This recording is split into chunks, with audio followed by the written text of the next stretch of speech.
الصلاة خير من النوم۔ السلام علیکم ورحمۃ اللہ وبرکاتہ۔ پیارے دوستو، آئے دن ایسے عجیب واقعات دیکھنے کو اور ایسی انہونی باتیں سننے کو ملتی ہیں جن پر یقین کرنا نہایت مشکل ہوتا ہے، لیکن حقیقت میں وہ واقعات اور باتیں سچ ہوتی ہیں۔ آج ہم بھی آپ کو ایک ایسا ہی عجیب سچا واقعہ سنائیں گے جسے سن کر آپ پریشان ہو جائیں گے اور سوچ میں پڑ جائیں گے کہ کسی بھی طرح کا فوراً فیصلہ کتنا بڑا پچھتاوا بن سکتا ہے۔ ساتھیوں، مصر میں ایک لڑکی بنا شادی اور بنا کسی مرد کے حاملہ ہو گئی۔ یہ سن کر آپ نے ابھی سوچا ہی ہوگا کہ ایسا کیسے ہو سکتا ہے نا؟ ہم جانتے ہیں دوستو، یقیناً یہ بات آپ کو جھوٹ لگی ہوگی اور آپ کو یقین نہیں آ رہا ہوگا، مگر دوستو آخر تک اس ویڈیو میں ہمارے ساتھ رہ کر جب وجہ معلوم ہوگی تو آپ بھی یقین کر لیں گے کہ ایسا ہو سکتا ہے۔ مگر آگے بڑھنے سے پہلے کنفرم کر لیں کہ آپ نے ہمارا چینل سبسکرائب کر رکھا ہے، اور اگر نہیں کیا تو ابھی سبسکرائب کرتے ہوئے ساتھ موجود بیل آئیکن پر ضرور کلک کر دیں تاکہ مزید اپلوڈ ہونے والی ویڈیوز آپ تک بر وقت پہنچتی رہے۔ تو آئیے ساتھیوں، آغاز کرتے ہیں آج کے اس حیران کن عجیب سچے واقعے کا۔ پیارے دوستو، یہ واقعہ مصر میں پیش آیا جہاں ایک شخص اور اس کی اکلوتی بیٹی رہا کرتے تھے۔ اس شخص کی بیوی کا کچھ عرصہ پہلے انتقال ہو چکا تھا اور بس ایک اکلوتی بیٹی تھی جس سے وہ بے پناہ محبت کرتا تھا۔ ان کا گھر شہر سے کچھ فاصلے پر واقع تھا اور اس شخص کو کام کے سلسلے میں زیادہ تر باہر رہنا پڑتا تھا۔ ایک دن ایسا ہوا کہ وہ کام کے لیے جا رہا تھا، اس کی بیٹی اس کے پاس آئی، وہ پیٹ پکڑ کر رو رہی تھی۔ اس نے کہا، کیا ہوا بیٹی، کیوں رو رہی ہو؟ لڑکی کہنے لگی کہ میرے پیٹ میں شدید درد ہے جو میری برداشت سے باہر ہو رہا ہے، آپ مجھے ڈاکٹر کے پاس لے جائیں۔ وہ شخص کہنے لگا، بیٹی تم فکر نہ کرو، یہ عام درد ہوگا، بد ہضمی ہو گئی ہوگی، تم ایسا کرو پودینے کا قہوہ بنا کر پی لو، درد ٹھیک ہو جائے گا۔ تمہیں پتا ہے شہر دور ہے اور مجھے دیر ہو رہی ہے اور مجھے ضروری کام سے جانا ہے۔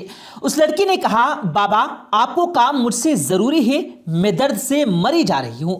اس شخص نے کہا کہ میں تمہیں خود پودینے کا قہوہ بنا کر پلاتا ہوں۔ پھر اس نے اپنی بیٹی کو پودینے کا قہوہ بنا کر دیا جس سے لڑکی کو درد سے تھوڑا آرام تو ملا۔ اس شخص نے کہا کہ بس اگر تمہیں درد ہوتا ہے تو بس یہ قہوہ تم پی لینا، انشاءاللہ ٹھیک ہو جائے گی، مجھے اب جانا ہے، کچھ دنوں میں لوٹ آؤں گا، تم اپنا خیال رکھنا اور اللہ کی پناہ میں رہو۔ اور یہ کہہ کر وہ شخص چلا گیا۔ وہ کچھ دن کے بعد گھر واپس لوٹا، بیٹی نے دروازہ کھولا، وہ اندر داخل ہوا۔ اندر جا کر اس نے بیٹی کو جب دیکھا وہ ٹھیک نہیں لگ رہی تھی۔ اس نے پوچھا، کیا بات ہے بیٹی، تم ٹھیک تو ہو؟ لڑکی نے بتایا کہ بابا میرے پیٹ کا درد ویسے کا ویسا ہے بلکہ اور شدید ہو گیا ہے۔ باپ نے غور کیا تو اسے بیٹی کا پیٹ پھولا ہوا دیکھا۔ وہ بیٹی کا پیٹ بڑھا ہوا دیکھ کر تھوڑا پریشان ہوا۔ اس نے کہا، یہ تو پریشانی والی بات ہے، تمہارا پیٹ تو پھولا جا رہا ہے، ہمیں فوراً ڈاکٹر کے پاس جانا چاہیے۔ اس کے بعد وہ اسے لے کر شہر میں قریبی ڈاکٹر کے پاس گیا۔ ڈاکٹر نے لڑکی کا معائنہ کیا اور ڈاکٹر نے جو بات بتائی اس نے اس شخص کے پیروں تلے سے زمین نکال دی۔ ڈاکٹر نے کہا کہ مبارک ہو، فکر کی بات نہیں، آپ کی بیٹی حاملہ ہے۔ باپ بولا، کیا؟ ڈاکٹر صاحب آپ کا دماغ تو ٹھیک ہے نا، آپ یہ کیا بات کر رہے ہیں، یہ حاملہ کیسے ہو سکتی ہے؟ ڈاکٹر بولا، میں آپ سے کیوں مذاق کروں گا، جو ہے وہی بتا رہا ہوں۔ لڑکی بولی، آپ کو ضرور کوئی غلط فہمی ہوئی ہے، میں کواری ہوں، آپ دوبارہ چیک کریں، میرے پیٹ میں درد ہے، میں صرف بیمار ہوں۔ ڈاکٹر بولا، میں اچھے سے معائنہ کر چکا ہوں اور دوبارہ چیک کرنے پر بھی یہ چیز بدل تھوڑا ہی جائے گی۔ لڑکی کا باپ سن کر پہلے تو ہکا بکا رہ گیا اور پھر غصے میں آ گیا۔ اس نے لڑکی کا بازو پکڑا اور کہا، چلو گھر واپس۔ لڑکی نے کہا، بابا میری بات سنو، یہ ڈاکٹر غلط کہہ رہا ہے۔ باپ بولا، تم نے مجھے کہیں کا نہیں چھوڑا، تم نے تو میری ناک کٹوا دی، میری عزت کو خاک میں ملا دیا، میں کئی دن باہر رہتا تھا، مجھے بھروسہ تھا تم پر اور تم میرے پیچھے یہ گل کھلاتی رہی۔ وہ لڑکی بولی آپ میرے بارے میں ایسا سوچ بھی کیسے سکتے ہیں بابا، میں آپ کی بیٹی ہوں، میں ایسا کرنا تو دور سوچ بھی نہیں سکتی۔ ڈاکٹر غلط کہہ رہا ہے، آپ میرا یقین کریں، آپ کسی اور ڈاکٹر کے پاس مجھے لے کر جائیں۔ باپ نے کہا بکواس نہ کر اور غصے سے بیٹی کو تھپڑ مار دیا۔ وہ روتی رہی، کہتی رہی کہ اس نے ایسا کچھ نہیں کیا، اس نے آج تک کسی غیر مرد کو دیکھا تک نہیں ہے۔ لیکن باپ نے اس کی ایک نہ سنی۔ گھر آ کر لڑکی اپنے کمرے میں لیٹی روتی رہی۔ رات کو باپ بیٹی کے کمرے میں آیا اور اس سے بولا دیکھو مجھے سب سچ سچ بتا دو، تم مجھے اس شخص کا نام بتا دو جس کا گناہ تمہارے پیٹ میں پل رہا ہے، میں اس کو زندہ نہیں چھوڑوں گا۔ لڑکی پھر قسمیں اٹھانے لگی کہ اس نے آج تک کسی کو دیکھا تک نہیں اور آپ مجھے غلط کہہ رہے ہیں۔ باپ بولا تو پھر تمہارے پیٹ میں بچہ خود بخود آ گیا۔ دیکھو تم صرف مجھے اس شخص کا بتا دو، میں تمہیں کچھ نہیں کہوں گا۔ تم نے میری عزت خراب کر دی ہے اور اگر تم سچ سچ نہیں بتاؤ گی تو میں تمہیں بھی مار ڈالوں گا۔ لڑکی رو رو کر قسمیں اٹھا کر اسے یقین دلانے کی کوشش کرتی رہی کہ اس نے کبھی ایسا کوئی حرام کام نہیں کیا اور اسے باپ کی عزت کا پورا خیال رہا ہے۔ اس شخص نے زوردار تھپڑ اپنی بیٹی کو مارتے ہوئے کہا کہ جھوٹ پر جھوٹ بولتی جا رہی ہو، بتاؤ میرے پیچھے کس کے ساتھ سوتی رہی ہو، کس کے ساتھ اپنا منہ کالا کراتی رہی ہو۔ وہ کہتی رہی کہ اس نے ایسا کچھ نہیں کیا، وہ کیسے یقین دلائے۔ باپ غصے سے پاگل ہو چکا تھا۔ لڑکی لگاتار کہتی رہی کہ ایسا کچھ ہوا ہی نہیں، وہ کیا بتائے، وہ بے قصور ہے، وہ نہیں جانتی کہ یہ کیا ہے، وہ کیسے حاملہ ہو گئی۔ تو باپ نے اس کے غصے میں گردن دبوچ لی۔ لڑکی ہاتھ پاؤں مارنے لگی مگر باپ نے گردن نہیں چھوڑی۔ وہ پوری طاقت سے اس کی گردن دباتا رہا اور بولتا رہا کہ تیرے جیسی بے شرم لڑکی کو مر ہی جانا چاہیے۔ لڑکی تڑپ تڑپ کر دم توڑ گئی۔ باپ نے اپنے ہاتھوں سے اپنی بیٹی کا گلا گھونٹ دیا۔ جب باپ کو ذرا ہوش آیا اور بیٹی کو مرے ہوئے پایا تو اونچی اونچی آواز میں رونے لگا کہ یہ اس نے کیا کیا، اپنی ہی بیٹی کو مار دیا، مگر اس نے بھی تو میری عزت کا بھرم نہیں رکھا، اسے مر ہی جانا چاہیے تھا۔ وہ بھی اسی کیفیت میں تھا اور روئے جا رہا تھا، دکھ اور غصے میں شدید مبتلا تھا کہ باہر دروازہ بجا۔ وہ بڑی مشکل سے گرتا پڑتا دروازے تک آیا۔ دروازہ کھولا تو سامنے اس کا بھتیجا تھا۔ اس نے کہا خیر ہے چچا، آپ نے دروازہ کھولنے میں اتنی دیر کر دی اور یہ کیا حالت بنا رکھی ہے، آپ رو کیوں رہی ہیں؟ اس شخص نے کہا کہ میں برباد ہو گیا اور مجھے میری بیٹی نے کہیں کا نہ چھوڑا۔ وہ پوچھنے لگے کہ ایسا کیا ہوا، آپ بتائیں۔ باپ نے کہا کہ میری بیٹی نے میری عزت خراب کر دی اور وہ حاملہ تھی، میں نے اس کو مار دیا۔ اس شخص کا بھتیجا حیرت سے اچھل پڑا اور وہ بھی غیرت میں آ کر بولا کہ کیا اس نے بتایا کہ وہ حرامزادہ کون ہے؟ میں اسے چھوڑوں گا نہیں، آپ بس بتائیں کہ وہ ہے کون۔ وہ شخص بولا کہ اس کی بیٹی نے نہیں بتایا اور میں نے غیرت اور غصے میں آ کر اس کا گلا دبا کر اسے قتل کر دیا۔ وہ بولا چچا آپ نے یہ کیا کر دیا، آپ کو کم سے کم یہ نہیں کرنا چاہیے تھا، قصور تو اس شخص کا تھا جس نے اس کے ساتھ ایسا کیا، اور اگر آپ کو نہیں معلوم کہ وہ شخص کون ہے تو آپ کو اسے سزا دیے بغیر کیسے صبر آئے گا۔ وہ شخص بولا کہ بس وہ غیرت اور غصے میں آ کر یہ سب کر بیٹھا ہے۔ بھتیجا سوچ میں پڑ گیا کہ اب کیا کیا جائے، یہ کیا ہو گیا۔ اس شخص نے کہا کہ مجھے اس حرام زادے کا اگر پتہ نہ چلا کہ وہ کون تھا جس نے اس کی عزت خراب کی تو وہ ساری عمر دکھ میں رہے گا۔ اس نے اپنی ہی بیٹی کو قتل کر دیا۔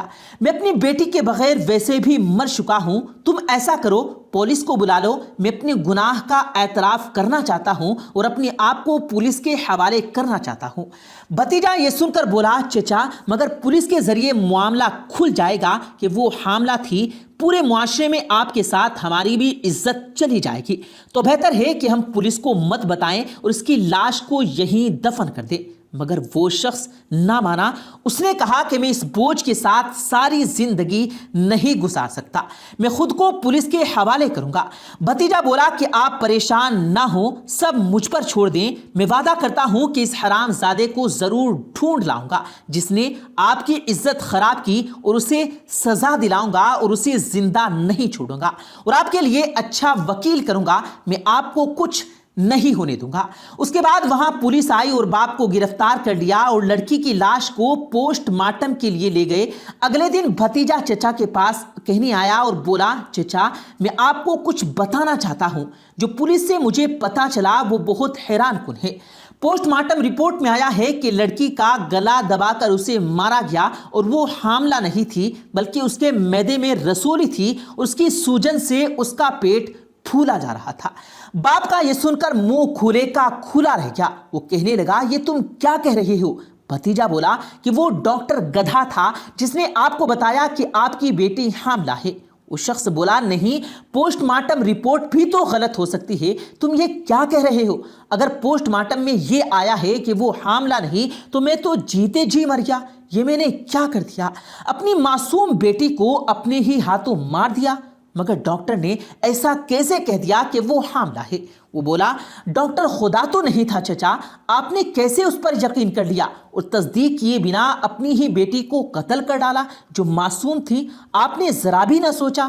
یہ سن کر وہ شخص پاگلوں کی طرح چیخنے لگا، رونے لگا، اپنا ماتھا پیٹنے لگا اور بولا، نہیں، ایسا نہیں ہو سکتا۔ کہ میں نے کیا کیا؟ میں نے اپنی نیک بچی پر شک کیا، خدا مجھے کبھی معاف نہیں کرے گا۔ وہ بیچاری روتی رہی، بلکتی رہی، یقین دلاتی رہی اپنی بے گناہی کا، اور میں اس ڈاکٹر پر یقین کر بیٹھا۔ یہ میں نے کیا کر دیا میرے بیٹے؟ یہ میں نے کیا کر دیا؟ میرے لیے تو موت سے زیادہ بڑی سزا یہ پچھتاوا ہے کہ میں نے ڈاکٹر پر یقین کیوں کر لیا اور اپنی بیٹی کی ایک نہ سنی۔ پیارے دوستو، اس کے بعد عدالت میں کیس چلا تو عدالت نے اس ڈاکٹر کی ڈگری بھی منسوخ کر دی اور غلط تشویش پر کلینک بھی سیل کر دیا کہ بنا ٹیسٹ اور الٹرا ساؤنڈ کے اس نے کیسے یہ کہہ دیا کہ وہ لڑکی حاملہ ہے اور اسی کی وجہ سے بچی کی زندگی چلی گئی۔ پیارے دوستو، اس شخص کی عبرتناک کہانی ہمیں یہ سبق دیتی ہے کہ بنا ثبوت اور تحقیق کے کبھی جذبات میں آ کر ایسا کوئی قدم نہیں اٹھانا چاہیے جس کے لیے ساری عمر پچھتانا پڑے۔ اور پیارے دوستو، جاتے جاتے آپ سے یہ سوال کرنا چاہتے ہیں کہ آپ کی نظر میں اس لڑکی کا اصل میں مجرم کون تھا، باپ یا ڈاکٹر؟ کمنٹ کر کے لازمی بتائیے گا کہ آپ کی کیا رائے ہے۔ پیارے دوستو، یہ تھی ہماری آج کی ویڈیو۔ امید ہے آپ کو پسند آئی ہوگی۔ ویڈیو پسند آنے کی صورت میں اسے لائک کیجیے گا اور اپنے دوستوں کے ساتھ ضرور شیئر کیجیے گا، اور مزید اسی طرح کی ویڈیوز پانے کے لیے ہمارے یوٹیوب چینل کو سبسکرائب کر کے ساتھ میں لگے بیل آئیکن پر ضرور کلک کیجیے گا تاکہ مزید اپلوڈ ہونے والی ویڈیوز کا نوٹیفیکیشن بر وقت آپ تک پہنچتا رہے۔ مجھے دیجیے گا اجازت، ملتے ہیں پھر ایک نئی ویڈیو کے ساتھ، تب تک کے لیے اللہ حافظ۔